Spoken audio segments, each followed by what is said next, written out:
भाइयों और बहनों, प्यारे कार्यकर्ताओं, आप सबका यहां बहुत बहुत स्वागत। नमस्कार। कैसे हैं आप लोग? मूड कैसा है आपका? मूड बढ़िया है?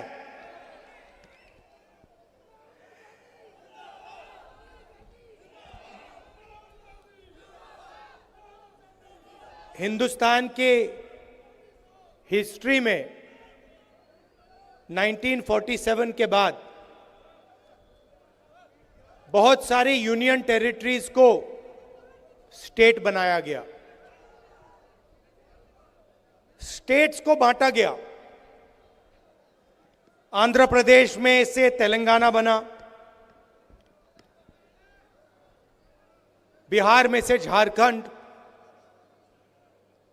मध्य प्रदेश में से छत्तीसगढ़। मगर पहली बार इंडिपेंडेंस के बाद एक स्टेट को यूनियन टेरिटरी में बदला गया। वो जम्मू कश्मीर के साथ हुआ है। और मैं इस स्टेट से आपसे कहना चाहता हूं कि यह आपके खिलाफ अन्याय है।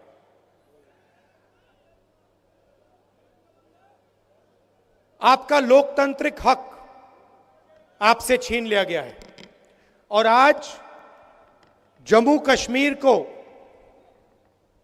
कश्मीर के लोग नहीं चलाते हैं। आज जम्मू कश्मीर को दूसरे स्टेट के लोग चलाते हैं। हमने सोचा था कि चुनाव से पहले आपको स्टेटहुड वापस मिल जाएगा और सही तरीका वही था। सही तरीका था कि पहले स्टेटहुड दो और उसके बाद चुनाव कराओ।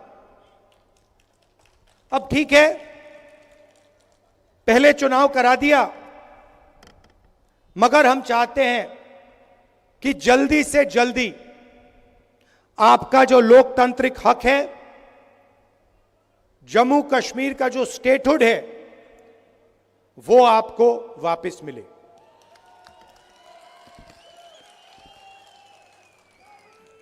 ये हिंदुस्तान की हिस्ट्री में पहले कभी नहीं हुआ है कि किसी स्टेट से हमने उनका अधिकार छीन लिया और स्टेट को यूनियन टेरिटरी में बदल दिया। पहली बार हुआ है। और मैं सही बोलूं तो ये कभी नहीं होना चाहिए, किसी और स्टेट के साथ ये कभी नहीं होना चाहिए। और मैं आपको यहां गारंटी देता हूं कि अगर बीजेपी ने आपको स्टेटहुड नहीं दिया तो हम विपक्ष में हैं, हम इंडिया गठबंधन का पूरा दम आपको स्टेटहुड दिलवाने में लगा देंगे। पार्लियामेंट का इस्तेमाल करेंगे, लोकसभा का इस्तेमाल करेंगे, राज्यसभा का, सड़कों में उतरेंगे और हम आपको जो आपका हक है वापस दिलाएंगे। और अगर किसी कारण बीजेपी ने नहीं माना तो फिर हम पहला काम, जैसे ही इंडिया गठबंधन की सरकार बनेगी, जो बनने जा रही है, पहला काम हम जम्मू और कश्मीर के लोगों को स्टेटहुड देने का करेंगे। क्योंकि यह आपका हक है, यह आपका फ्यूचर है। इसके बिना आप आगे बढ़ ही नहीं सकते। जम्मू कश्मीर का आप सपना देख ही नहीं सकते हो। जम्मू हब है। कश्मीर को, कश्मीर के बिजनेसेस को, कश्मीर के प्रोडक्शन को बाकी हिंदुस्तान से जोड़ता है। सेंट्रल हब है ये। और इस हब का जो काम था उसको इन लोगों ने खत्म कर दिया है। इसका जो रोल था उसको इन लोगों ने खत्म कर दिया है। जम्मू के जो छोटे बिजनेसेस थे, मीडियम साइज बिजनेसेस थे, एंटरप्रेन्योर्स थे, इनकी रीढ़ की हड्डी बीजेपी की सरकार ने और यहां के लेफ्टिनेंट गवर्नर ने तोड़ दी है। नतीजा यह है कि जम्मू कश्मीर के लोगों को, युवाओं को रोजगार नहीं मिल सकता है। आप कुछ भी कर लो, जब तक जम्मू कश्मीर के स्मॉल और मीडियम बिजनेसेस अपने पैरों पर नहीं खड़े होंगे, तब तक इस प्रदेश में, इस यूनियन टेरिटरी में रोजगार नहीं मिल सकता। आप कुछ भी कर लो, जब तक लेफ्टिनेंट गवर्नर है तब तक बाहर के लोगों को फायदा मिलेगा, सारे के सारे कॉन्ट्रैक्ट्स उनको जाएंगे, और जो जम्मू की जनता है, कश्मीर की जनता है, उनको परे कर दिया जाएगा। यह रियलिटी है। और एक कारण भी है कि आपसे स्टेटहुड छीना गया, कि वो चाहते हैं कि जम्मू कश्मीर को जम्मू कश्मीर के लोग ना चलाएं, बाहर के लोग चलाएं, लेफ्टिनेंट गवर्नर के माध्यम से काम हो, और जम्मू कश्मीर की जनता की जो प्रोस्पेरिटी है वो खत्म हो जाए। यह आक्रमण जो जम्मू कश्मीर में स्मॉल और मीडियम बिजनेस पे हुआ है, यह बाकी देश में भी हुआ है। पूरी सरकार अदानी अंबानी जैसे अरबपतियों के लिए चलती है।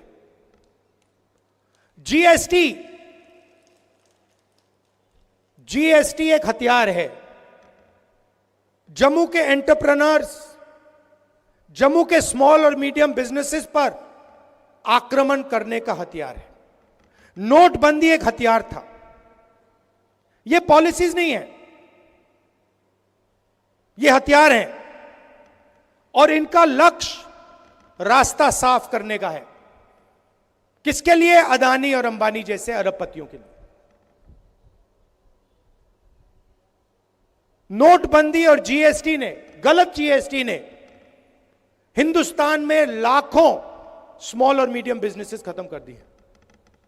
अभी मेरा प्रोग्राम था, कुछ मिनट पहले मेरा प्रोग्राम था, एक लड़की आती है, कहती है राहुल जी मेरा सपना था, मैं छोटा बिजनेस चालू करना चाहती थी। गवर्नमेंट ने कहा कि ग्रांट मिलेगा, मैंने पूरी प्रिपरेशन कर दी, एरोमेटिक्स का मेरा बिजनेस था, मैंने पूरी तैयारी कर दी, मुझे कहा कि पैसा मिलेगा, पैसा नहीं आया। मेरी मां की डेथ हो गई, मेरे पिता ने मेरी मदद की, मगर मेरा बिजनेस खत्म हो गया। आज मैं छोटा बिजनेस नहीं चलाना चाहती हूं, क्योंकि मैं जानती हूं कि जम्मू कश्मीर में छोटा बिजनेस नहीं चलाया जा सकता है।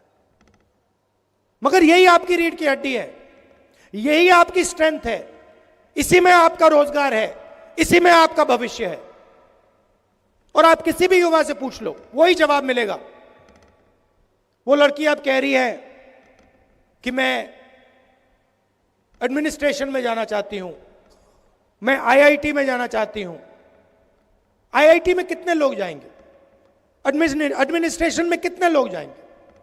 1% जाएंगे, 2% जाएंगे, 3% जाएंगे, 5% जाएंगे। 95% का क्या होगा?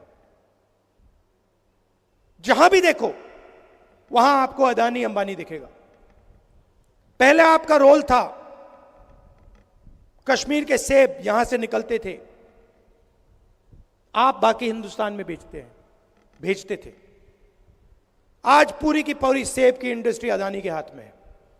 हिमाचल का सेब अदानी के हाथ में, जम्मू कश्मीर का सेब अदानी के हाथ में। और यही हर इंडस्ट्री में यही हो रहा है। एयरपोर्ट में जाते अडानी टैक्स, पोर्ट में जाओगे अदानी टैक्स, मोबाइल फोन चलाओगे अंबानी टैक्स, सड़क पे चलोगे अदानी टैक्स, अनाज में अदानी टैक्स।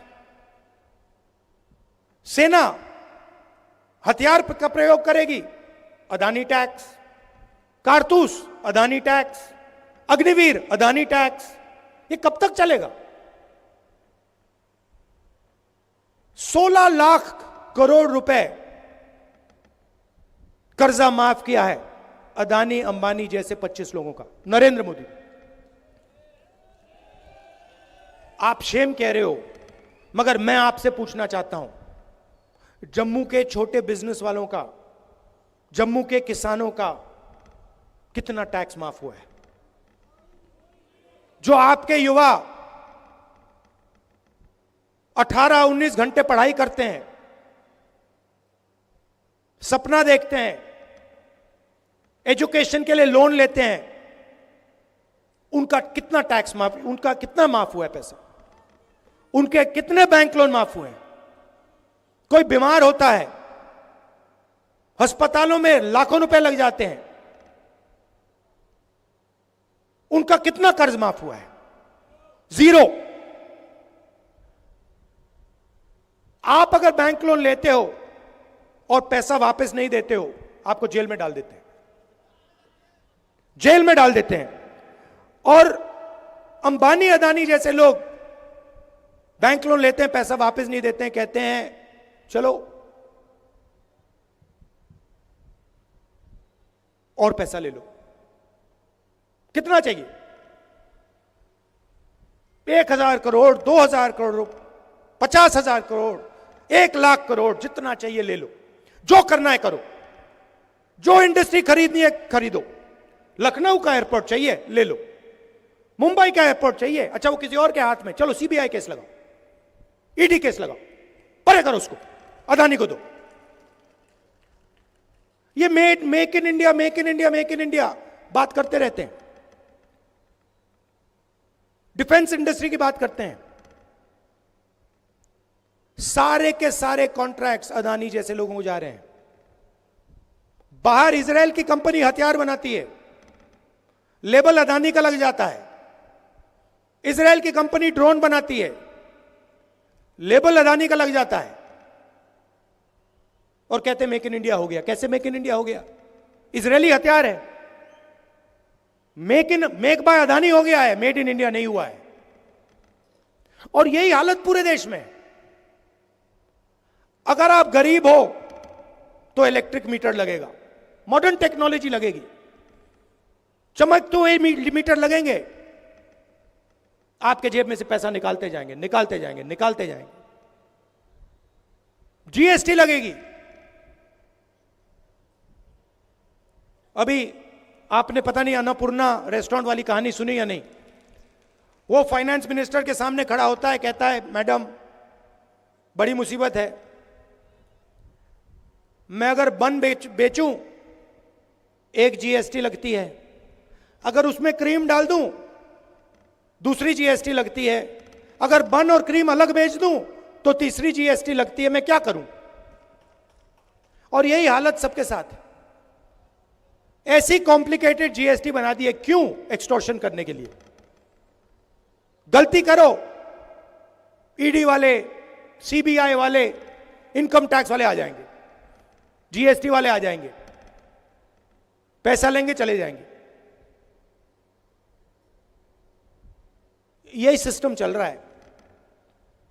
तो ये चुनाव आपको अधिकार देने का चुनाव है, और शुरुआत स्टेटहुड है।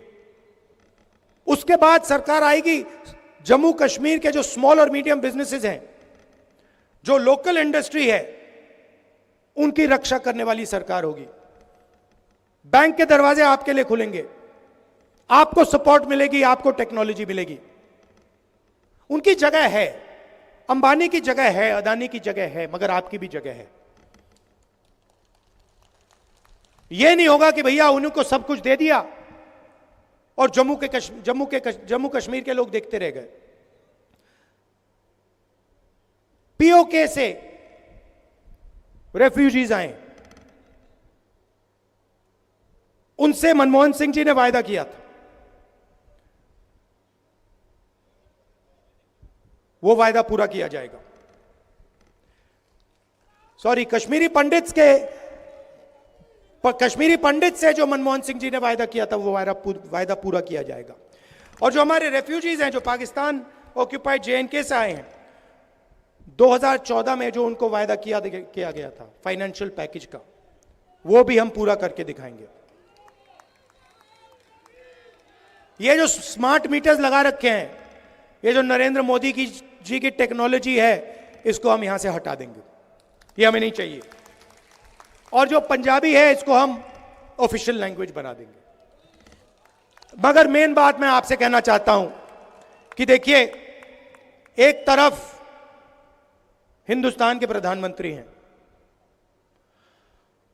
उनका डायरेक्ट कनेक्शन ऊपर है, वो भगवान से बात करते हैं, सुबह उठते हैं, वो कहते हैं कि भैया मैं नॉन बायोलॉजिकल हूं, आप लोग बायोलॉजिकल हो, नरेंद्र मोदी नॉन बायोलॉजिकल है, वो इंसान नहीं है, वो डायरेक्ट भगवान से कनेक्शन लेता है। सुबह भगवान उनसे कहते हैं क्या करना है, वो करते हैं। हम इंसान हैं, हम आप जैसे हैं, हम आपकी बात सुनना चाहते हैं, समझना चाहते हैं, और ये दिल का रिश्ता है। मैं लोकसभा में हूं, ऑपोजिशन लीडर हूं, जहां भी आपको मेरी जरूरत हो, जहां भी जरूरत हो, रेफ्यूजीज के मामले में हो, स्टेटहुड के मामले में हो, स्मॉल मीडियम बिजनेस के मामले में हो, जहां भी आप मुझे ऑर्डर करोगे, जो भी आपका हुक्म होगा, मैं आपके लिए वहां कर दूंगा। और जब भी आप चाहोगे कि भैया राहुल जम्मू आओ, हमारी बात सुनो, हमारी मदद करो, मैं आपको आपके सामने दिखूंगा। आपको स्टेटहुड देने की जरूरत है, यह मैं आपको गारंटी कर रहा हूं। आज नहीं तो कल इंडिया गठबंधन आपको स्टेटहुड दे देगा। आप सबका दिल से मैं धन्यवाद करना चाहता हूं। नमस्कार, जय हिंद।